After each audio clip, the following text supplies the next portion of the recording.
I stopped and run that tape back, and I guess it's a little better than I thought it was, just sitting here talking about it. Continue on with the school at Mahomet. We didn't have organized sports as they are today. Both the boys and the girls played softball mostly. It's a big old ball, about, I don't know, 12 inches in diameter.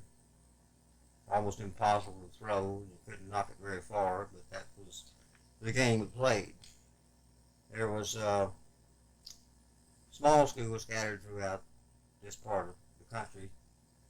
Oatmeal, Live Oak, Joppa, and Mahomet, to mention a few. And we would usually travel once a month or so from one school to the other, packing up in the teachers' cars or parents' cars and driving to those schools, or have them come to our schools, and we would have our games. They were just as spirited as the World Series or the Super Bowl are in this day and time.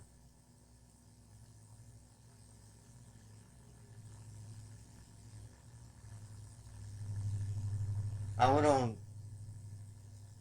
through Muhammad, as I said before, gaining these experiences. And I really feel that only a boy in that setting and time could learn. It was good, clean fun. No one really had any money. There were people that were better off than others. And speaking of that, I think we were extremely fortunate to live on our own land. We had a garden, chickens, turkeys, hogs, milk cow, and occasionally I had a horse to ride. It wasn't owned by us, but back in those days you could get a young horse. Daddy was a good horseman.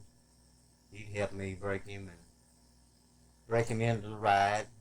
Seldom had a saddle, but that didn't seem to make much difference. We'd go out, the boys go out on Sunday afternoon, knock the wasp nest. That was big fun, and we'd have most of us afoot, some riding a horse, some of them riding a bicycle. We got stung naturally, but that was all in fun too. Speaking of church, long about the time I was 11 or 12 years old, I was baptized into the Church of Christ. For various reasons, the Church of Christ didn't stay around there too awfully long, and my mother and father, changed over to the Christian church, which still stands there at Mahomet, even though it was rebuilt about 1945.